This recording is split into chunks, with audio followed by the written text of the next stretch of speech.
The snow fell heavy that December morning, coating Riverside Avenue in a blanket of white. Elena Mitchell hurried down the sidewalk, her nursing textbooks clutched against her chest. She was already 20 minutes late for her clinical rotation at Memorial Hospital. Missing it would mean failing her evaluation, possibly delaying her graduation by an entire semester. Her supervisor, Mrs. Henderson, had made it clear that punctuality was non-negotiable. One more strike, and Elena would be dismissed from the program. Her hands trembled as she checked her phone. 23 minutes late now. Then she saw him. An elderly man sat slumped against the brick wall of an old building, his gray hair dusted with snowflakes. Blood seeped through his beige coat sleeve, spreading in a dark stain. People walked past, heads down, hurrying to escape the cold. Nobody stopped. Elena froze mid-step. Her clinical shift, her future, everything she had worked for these past 3 years hung in the balance. But the man looked up at her with tired, pain-filled eyes. She made her choice in seconds. Elena dropped her books and knelt beside him, her white uniform skirt immediately soaking through from the wet pavement. "Sir, I'm a nursing student. Can you tell me what happened?" "I fell," he whispered, his voice weak. "Slipped on the ice. My arm caught on some metal. Everyone keeps walking." His name was Robert, she learned. Robert Chun, 72 years old. He had been on his way to buy bread when the sidewalk betrayed him. Elena used her scarf to apply pressure to the wound. It was deep but manageable. She called for an ambulance, then stayed with him, talking softly to keep him calm. She asked about his life. He told her about his late wife, Margaret, about their daughter who lived overseas, about the bakery he used to own 40 years ago. "You're missing something important, aren't you?" Robert asked, noticing her hospital badge and the anxiety in her eyes. "It's okay," Elena said, though tears pricked her eyes.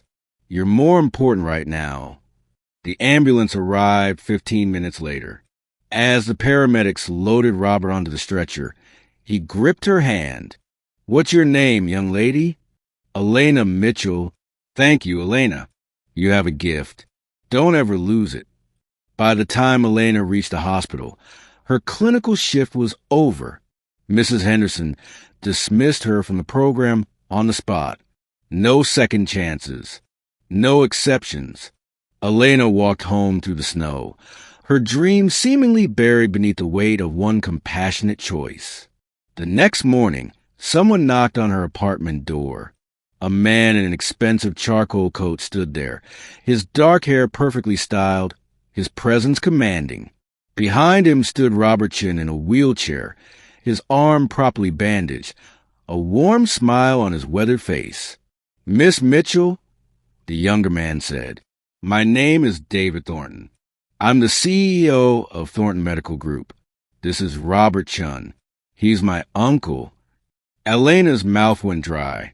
"My uncle told me what you did yesterday." David continued, "How you sacrificed your clinical rotation to help a stranger bleeding in the snow. How you stayed with him, comforted him, probably saved him from worse complications." "I just did what anyone should do," Elena whispered. "But most didn't," David said firmly. "I've spent years building hospitals and healthcare facilities. I've hired hundreds of medical professionals, and I've learned that technical skills can be taught, but genuine compassion cannot." He handed her an envelope. "Thornton Medical Group runs one of the finest nursing programs in the state. We're offering you a full scholarship, including a guaranteed position after graduation. We need people like you. People who understand that healthcare isn't just about procedures and protocols. It's about seeing human beings in their most vulnerable moments and choosing to care." Elena's hands shook as she opened the envelope. It was real. All of it. "There's one condition," David added, his expression softening. "My uncle would like you to visit him once a week. He says you remind him of his late wife. Same kind heart." Robert reached out from his wheelchair, his good hand extended. You gave me hope, Elena. Let me give you opportunity. 3 years later, Elena graduated at the top of her class. She became a nurse practitioner at Thornton Memorial Hospital, specializing in geriatric care. She never forgot that snowy December morning when she had to choose between her career and her compassion, when everything seemed lost. She learned that the moments when we sacrifice for others are rarely wasted, that kindness creates ripples we cannot see, that sometimes losing everything we plan leads us to everything we were meant to become. Robert Chin attended her graduation, sitting in the front row beside his nephew. The old man's eyes filled with tears as Elena walked across the stage. Later that evening, he told her, "You know, I've been successful in business. I've earned money and respect. But I learned more about human goodness in those 15 minutes with you in the snow than in all my years of success. You taught an old man that angels still walk among us." Elena hugged him gently. "You taught me that taking care of people is always the right choice, no matter the cost." Years would pass. Elena would treat thousands of patients. She would train dozens of young nurses. But she would always remember that December morning, the choice she made, and the reminder that true success is measured not by what we achieve for ourselves, but by what we sacrifice for others. Some people chase greatness. Elena discovered that greatness often finds us in the moments we choose love over fear, service over self-interest, and compassion over convenience. The best part of her story? It started the moment she stopped walking past someone in need.